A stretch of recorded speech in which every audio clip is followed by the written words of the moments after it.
Wonder Woman is awesome. What I cared about the most was trying to make a movie true to the character that is lasted for 75 years for a reason. But for many years, I've been saying there is a massive following of Wonder Woman, and it was baffling to me that she, the biggest female superhero in history, was not on screen. We think today of seeing an action heroine in a movie as a big risk. But can you imagine back in 1941, at the start of World War II, how risky it was to be encouraging women to be powerful? It still astounds me that I never thought to explore earlier, well, who was it that made this character? Why does she exist? When I learned a little bit about the creators, it made me love the comic even more. It definitely wasn't the conventional. If you look at the history of Wonder Woman, especially in the 40s, there was so much of these three people put into that character. Their life journey inspired a comic book fantasy. That had to have been pretty spectacular for all three of them. They created one of the most iconic characters of our time. But what strikes me is the salaciousness of his personal life. I know the real story, and that stunned me. I said, "Excuse me?"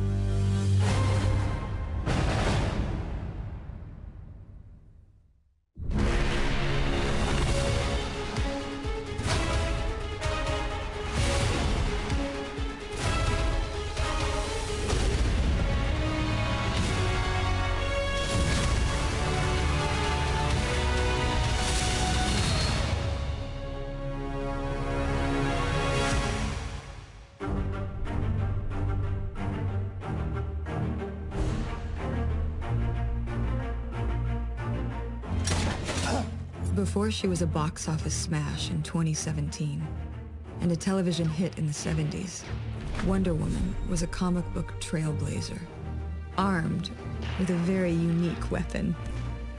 What the hell is this thing? The lasso of Hestia compels you to reveal the truth. From her earliest days, Wonder Woman was a character built on truth. But the irony is, her origins were all about lies and deception.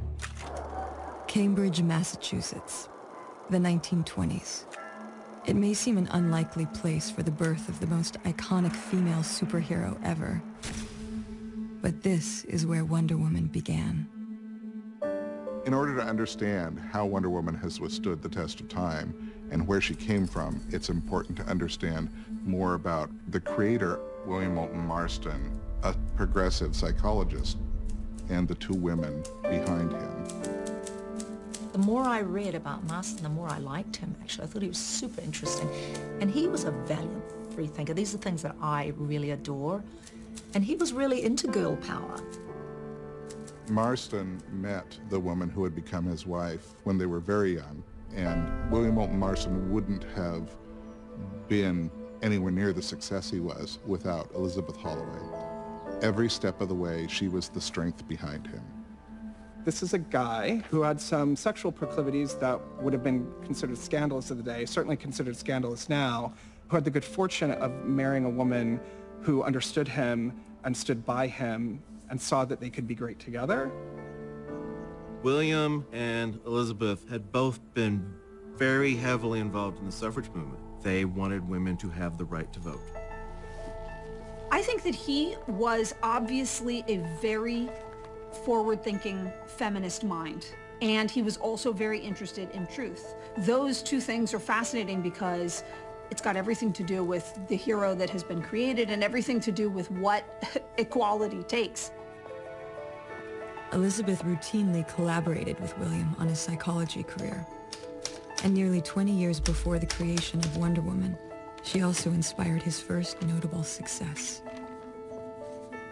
Elizabeth says to Bill one day, "You know, I kind of notice when we girls get excited, our pulse starts racing, our hearts start beating." And William says, "Oh, so your emotions somehow trigger something else." He became convinced that blood pressure could be a way to tell whether a person was lying or not. So he created the systolic blood pressure test that is what we now think of as one of the major elements of polygraph or lie detector tests. By 1925, William is building an impressive academic career and is a professor at Tufts University. He is a professor of experimental psychology, and he's a hot professor on campus, very popular. And in one of his classes is a very interesting young woman, and her name is Olive. There is something I'd like you to consider. Really think about it. Are you a normal person? Probably, for the most part, you are. But your biggest fears, your deepest desires, you keep to yourself, hidden away, don't you? Olive Byrne was my grandmother, and I remember speaking with her, especially about the time where we were going off to college, and she always wanted us to go to Tufts. She loved the school, but aside from the fun and the parties, that's where she met William Marston. However, let me summarize as I'm out of time. I've found people illustrate their emotions in 4 ways. Dominance, inducement, submission, and compliance. And we will focus on these emotions next class. Thank you.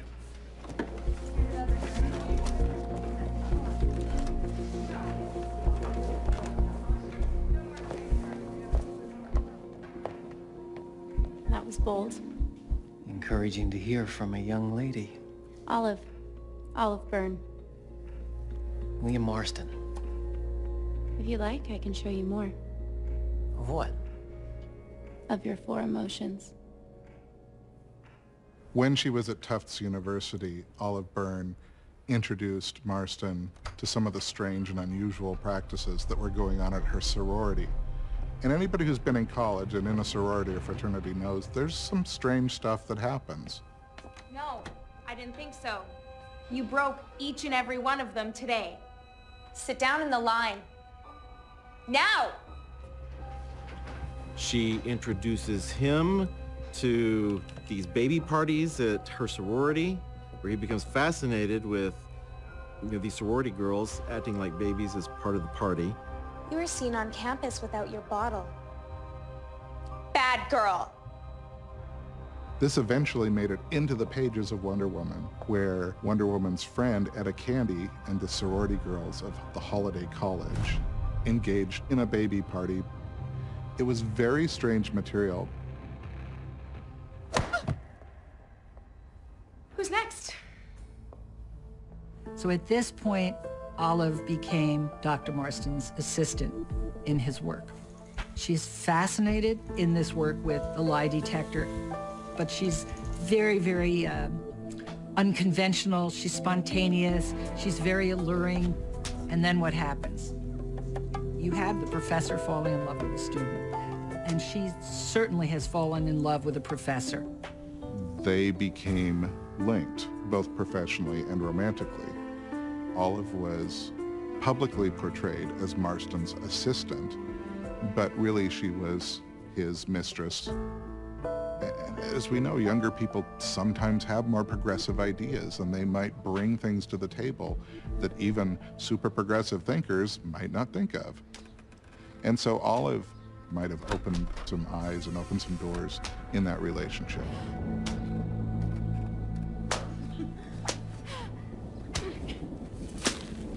Marston was interested in BDSM. He was interested because he had a kink, because bondage and submission was sexually exciting to him. And Marston had fallen in love with Olive. Elizabeth saw this. Had they been found out, it could have been disastrous for his career, for everything. It could have ruined him. Olive and William, their relationship grew, and it was taboo. It just didn't happen. But then, as odd as it was, William Marston spoke with Elizabeth and said, I've fallen in love with her, and I want her to move in with us. This is the 1920s, realize. It was not the time for any progressive psychologist to publicly have a wife and a mistress that all lived together. It was not only unheard of, it was possibly dangerous.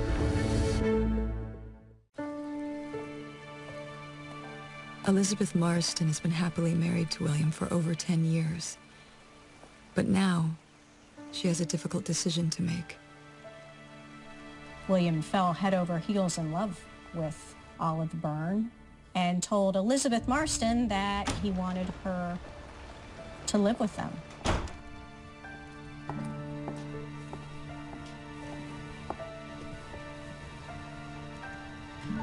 If having another woman live in the house is what's going to make you happy, then I'm okay with it. The story I heard was that after some time, Elizabeth told William Marston that she wanted him to be happy. And soon after that, Olive moved in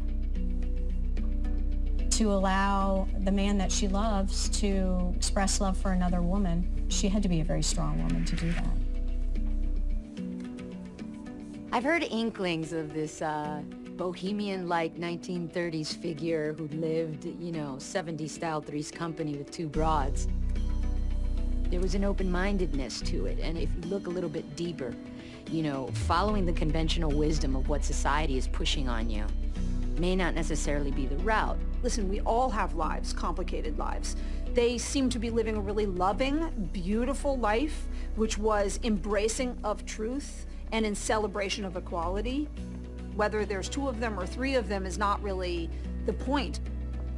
The trio of them, the menage a trois, the household of three, had to go to great lengths sometimes to keep the views of the outside world from intruding on their family. We do know there are deceptions involved when they would list her in one census as a cousin, another census as a different relative. It's just so awesome that they were so not beholden to society's mores. They were so honest about the dynamic between the three of them. They didn't let society's norms define them or their work because they were obviously great partners intellectually. In 1928, William is working on his book, Emotions of Normal People. He has the lie detection thing, which everybody talks about, but there's this DISC theory, DISC for dominance, inducement, submission, compliance. And Olive legitimately was his research assistant. Do you know what it became for William Marston? I absolutely believe it. Their home became a living laboratory of human emotions and how they interacted and behavior, of jealousy, of control, of dominance. Olive and Dr. Marston are doing some very odd work with the reactions of women to see how they would respond to these emotional scenes. From what I've studied, from what I read from the text, is that Marston believed women were love leaders, and he truly believed in this idea of loving submission, which is to say, if men were to give themselves over entirely to the power of women, they would be less destructive people. I mean, the bondage is very much related to his ideas about feminism, and that kind of happens throughout the comics, where Wonder Woman is tied up with her own rope and then has to obey, but then she gets power back and she forces other people to obey.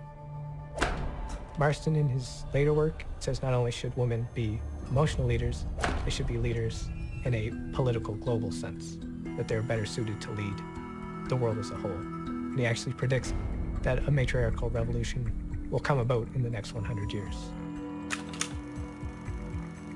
In the 1930s, the Marston trio start a family. At one point, Elizabeth and Olive are even pregnant at the same time. Elizabeth gives birth to 2 children, Pete and Olive Ann. So does Olive to Byrne and Dawn. But as their family grows, so does their deception. Olive creates a husband by the name of William Kendall Richards, and these children were the sons of this man, and that he had died. From all the research I have done, he never existed. There was no such person. But it protected Bill, it protected Olive and the sons, so it was done strategically to make life work. So the direct result of having this whole facade and a fictitious name, Don, who's my father, was teased a lot. He would walk home from school and he would be taunted by others, and he was called one of the bastard Marston children. You know, it bothered him. It bothered him a lot. He was not a happy person growing up. And when the boys were young, William Marston officially adopted the children, but he was their father anyway.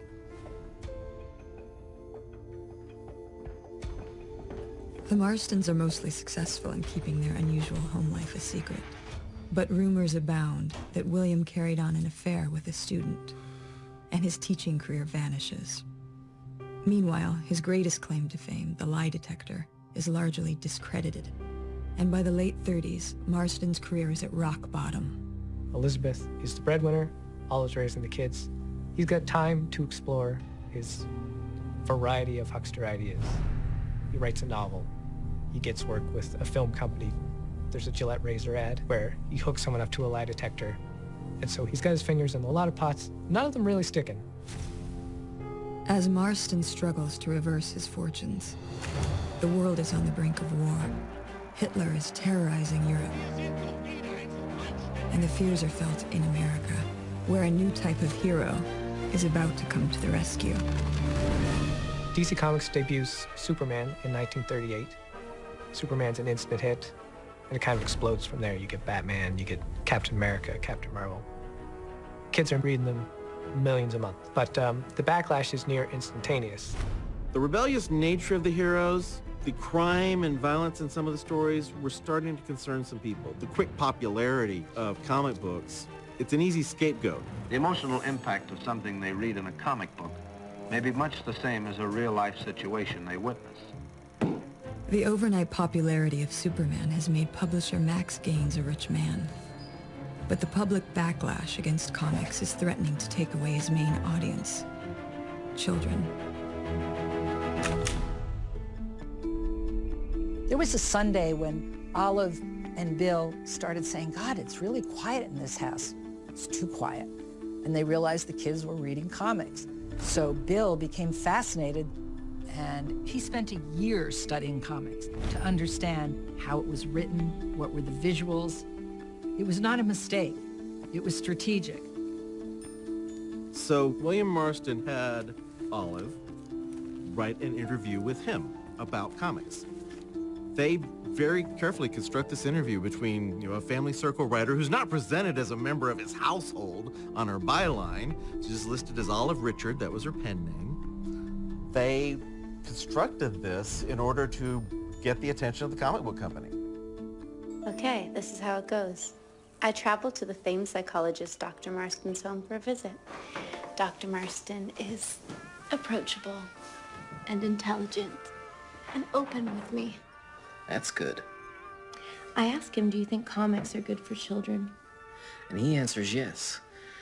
Superman is certainly the soundest of all. Mr. Gaines at All Star Publishing has done a good job in that. Yeah, but what about other comics? Some of them are filled with torture. Fortunately, that is true. But when the heroine is tied up, the reader is sure she'll be saved just in time. So the reader isn't told to enjoy suffering. How about a heroine who doesn't need to be saved? Well, there's a Superman, why not a Superwoman?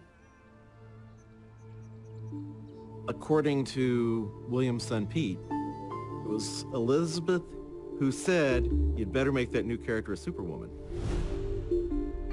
William actually named Gaines in the publication. So, of course, this reaches Gaines's desk, and he's very excited to see his name in there. Oh, we need to bring on this guy as a consultant. William's plan works, and once he has his foot in the door, he makes the pitch that he's been waiting a lifetime for. A woman? Yes, a woman. Mr. Gaines. It's not gonna work. Every female pulp and comic heroine has failed. But they were just women. They weren't super women. They weren't superior to men. Listen. Let me create something that has both. A female superhero with all the power of Superman, but the allure of a beautiful woman. The double sells. Double? Comics are read by young boys, right? Yeah. Well, let's add young girls. I took a chance on Superman when everyone else passed on him. I'll take a chance on your Wonder Woman, Dr. Marston.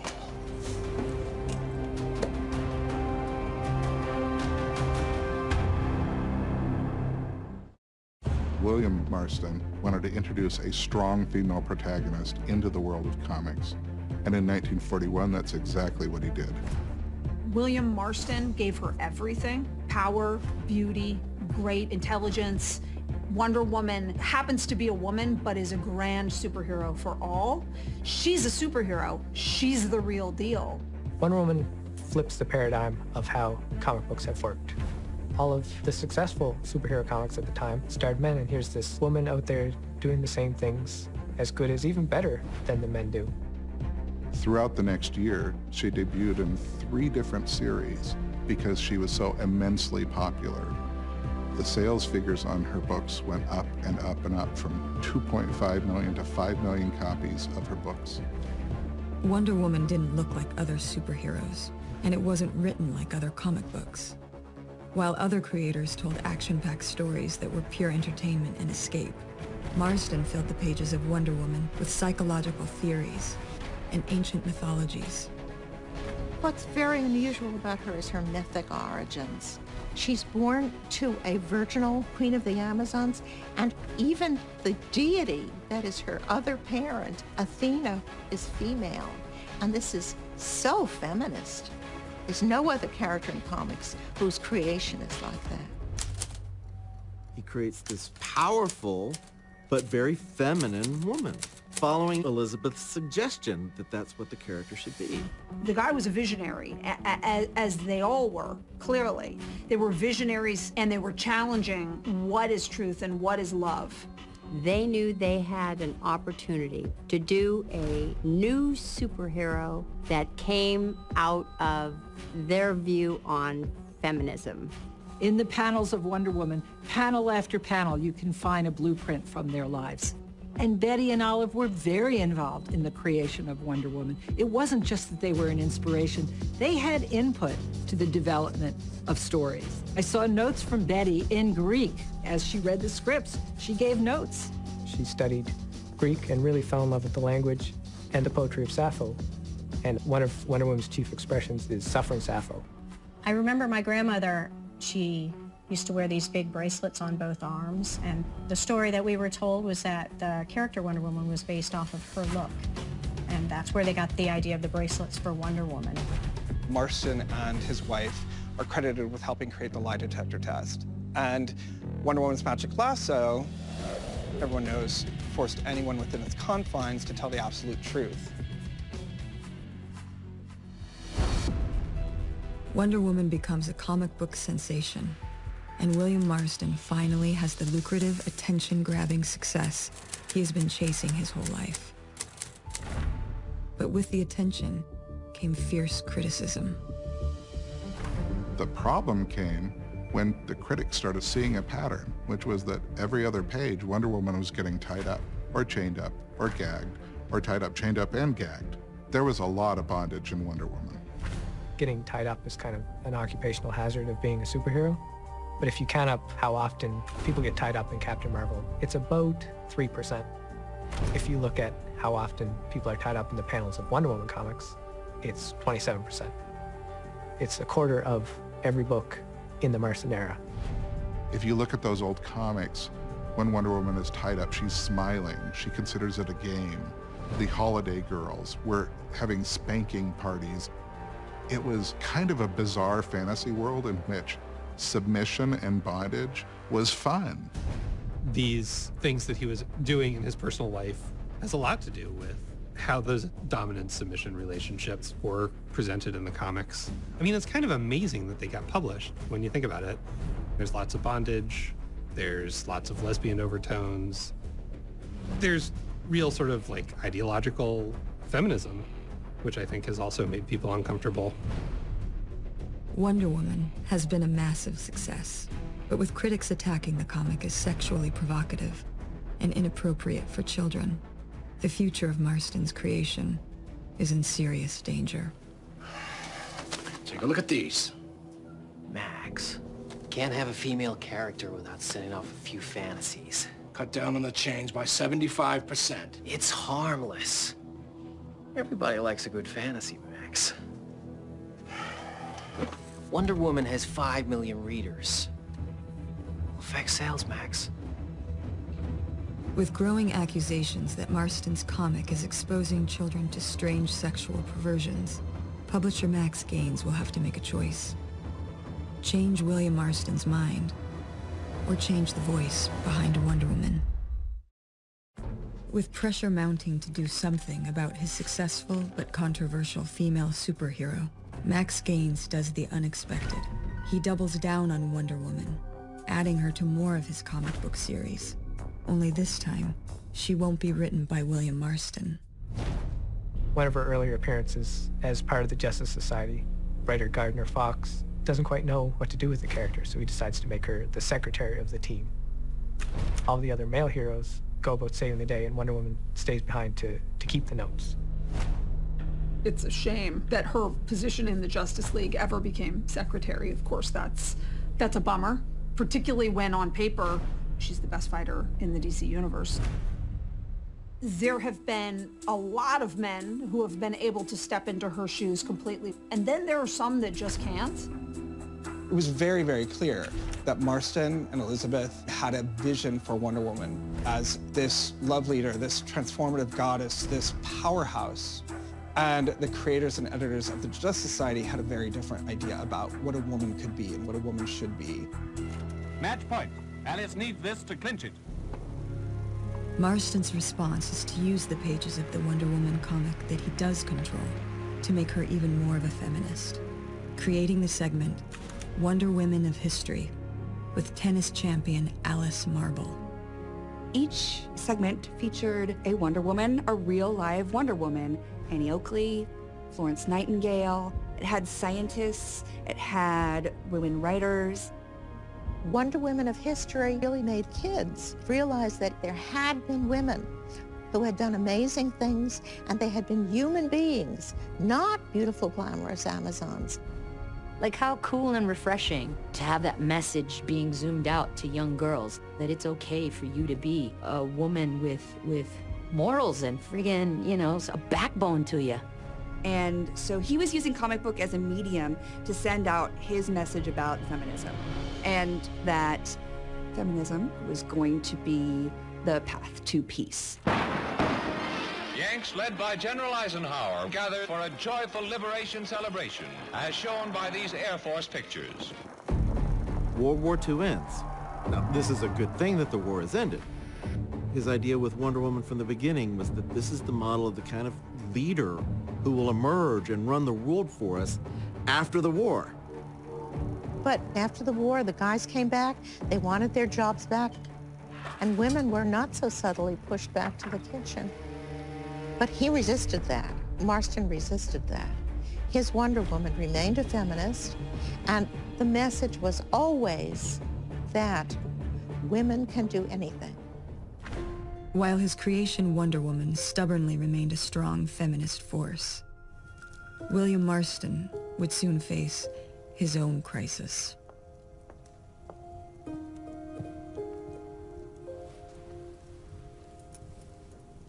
Hey, there's something you're not telling me. What's wrong?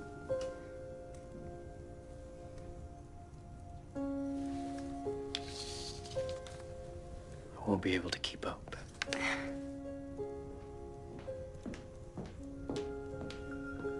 When this man finally had the joy of true success, this is what takes him down, is cancer.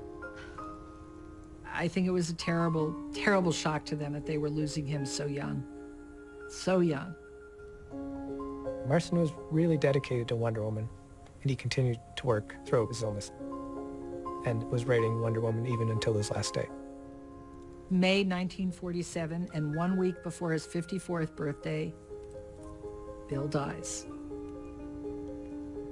I do remember my father telling me the day that his father died that it was hard on him. Of course, at this time, he didn't know that he was his father. It was just the man who adopted him. Elizabeth said that right before Bill died, she promised him that she would take care of Olive forever. And so I think that was kind of a promise to him, but, you know, to each other, because they were family. Wonder Woman was incredibly popular, but Marston had been so identified and his voice was so singular in how Wonder Woman was being created. But without his voice to guide her, what now? William Marston imagined Wonder Woman as a revolutionary character. But she was about to undergo a drastic transformation.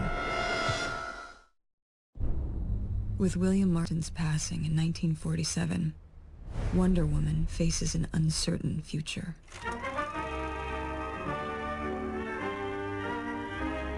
In 1950s America, women are expected to live a domestic life, find a husband instead of a job, start a family instead of a career.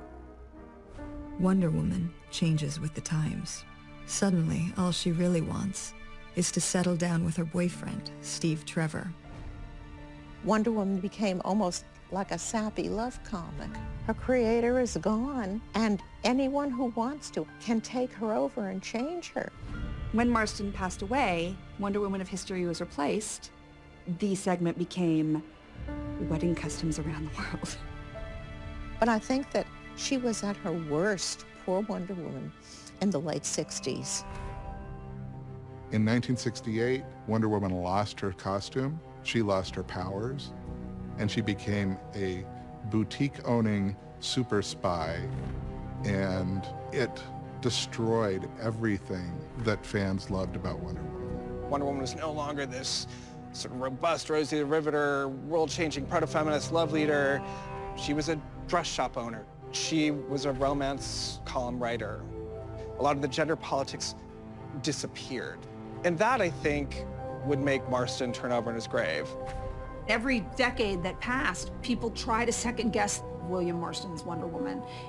We're afraid of her having beauty at the same time that she has strength, or softness at the same time that she has toughness. There's really been a struggle for her to maintain all of those things over the years. As this new Wonder Woman developed, Elizabeth Marston and Olive Byrne wrote letter after letter with objections to the ways in which they were changing Wonder Woman. But in the end, DC owned the concept, and Marston's voice receded further and further into the background.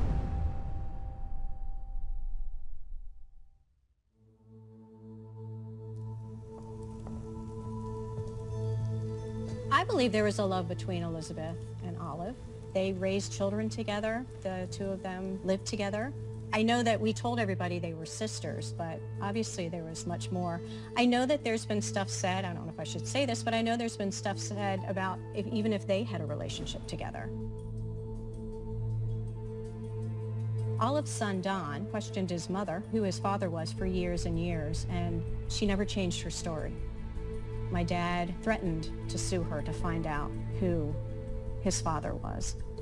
And eventually, Elizabeth Marston came to my mom and dad and said, if Olive knew that the secret was out about who her children's father was, that she would take a vial of morphine and kill herself. And so Elizabeth Marston told my mom the whole secret of William Marston having these two women and who their father was. So I don't know if my dad was ever at peace with that. I mean, I think that he assumed that that's probably what it was, but I think all the secrets and the lies, you know, was hard on him.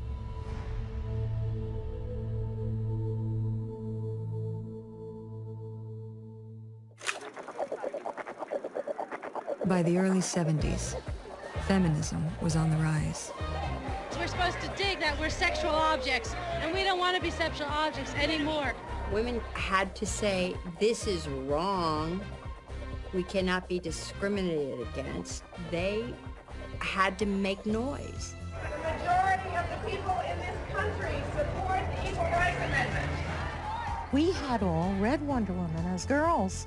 Gloria Steinem talks a lot about that, and she talks about how to rescue Wonder Woman from what was being done to her. The new domesticated Wonder Woman of the early 70s had become one of DC's worst-selling comics. But women who grew up with her longed to see Wonder Woman return to her feminist roots. We had gotten the rights to publish one of the original stories of Wonder Woman in our Volume 1, Number 1 issue in July 1972, which was an election year. And Marston had a comic that had Wonder Woman for President on it. It was just such a perfect cover. So you had these feminists taking a character who was created as a feminist icon and putting her on the cover of a major magazine that was being marketed to women and feminists across the nation. The feminist message was equality and peace and strength. And William Marston's Wonder Woman represented all of that. With Ms. Magazine bringing Wonder Woman back into the spotlight, DC Comics gives Diana Prince back her super abilities and her costume, setting the stage for Wonder Woman to make her biggest conquest yet.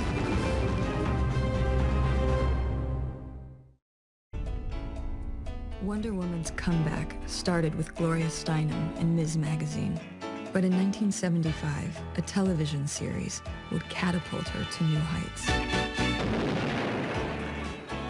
And for a new generation of fans, Linda Carter would transform Wonder Woman from a superhero into an icon. Being a young actress, you could be a secretary or a waitress or a stripper or some little part or whatever, but certainly they didn't think a woman could hold a television show. Star-spangled bathing suit, raven-haired beauty, the lasso, all of it, like the fabulousness of Wonder Woman, that was that moment, and that actress, and that embodiment of the character that turned her into a visual and pop culture icon. I was like mesmerized by how damn beautiful she was in those hot pants, spinning like, I didn't get that figure. I was 5, I think, when the show came out, and it had a huge effect on me. I found that the Linda Carter series was very, very true to the spirit of the original run of William Marston's Wonder Woman. I got quite a bit of early blowback from the networks. I got, oh, there's too many feminist messages. And then from the feminists, I got Wonder Woman wasn't feminist enough. You know, it's like... What a country this is. After a successful run on television in the 70s, Wonder Woman would continue to evolve in the pages of DC Comics and in animated series. And while her male superhero counterparts dominated the box office, Wonder Woman would have to wait until 2017 for her chance to conquer the big screen. Thank God I finally have company. It is kind of astounding. I know for a fact how much Gal delved into the heart and soul of this character. The fact that Patty Jenkins has taken the reins of that Wonder Woman movie literally makes my heart beat faster. It's a voice of a woman giving voice to a woman who's out to change the world. Like, that's what it's all about. In many ways, I think that's Marston's dream. When this movie came out, this Wonder Woman movie, I was just like, thank God. We need so much moral backbone today that, like, you know, it's refreshing. It is about that mother nurturing spirit energy that's guided by love, unconditional love. The first movie was really about bringing Wonder Woman to our world, and now she's here. The future of Wonder Woman for me is the idea that there's this incredible character now, this one that I'm involved with, who has many more stories to tell because now she's here. Over 75 years after her debut, Wonder Woman is more visible, more popular, more admired than ever before. And it all started with a unique bond shared by 3 amazing people. Looking back at the 75 years of Wonder Woman's history, certain elements have remained solid throughout all that time. She's still a heroine who chose to become a hero. She's still a strong woman. She still has the lasso of truth. Those were core elements to what Marston wanted to do. He felt that women were the wave of the future, and she represented the best of that. Bill Marston said, when a woman is in the White House, we will have a better world. We will have a loving world. Women are the love leaders of society. That's what he believed. That's what he lived. Two love leaders in his life, Elizabeth and Olive. How it has evolved, what my part in that was, I pay homage to Elizabeth and Olive. I believe that Elizabeth and Olive's legacy should be that they were two very strong, very bright, very amazing women. And as for the Wonder Woman piece, I believe their names should be right up there with William Marston. Whatever lifestyle they were living and however they found their truth and their love is something I have respect for, because what came out of it spiritually was beautiful and pure. No matter what the story is, it doesn't change what was accomplished. To one degree or another, they were his muses and partners. We don't know all the details, and we never will, because they are all gone. But it's also fun that there is this lingering mystery, and it helps us keep wondering about them, these people who created Wonder Woman. She's not about being a woman any more than Superman's about being a man. And she's doing all of these things, and the fact that she happens to be a woman is the victory. You're like, oh, that's secondary. Like, don't worry about that part. Stay here. I'll go ahead. What a great thing for little girls to see themselves in that way. To feel not like they have to be a female something. They can just be a hero.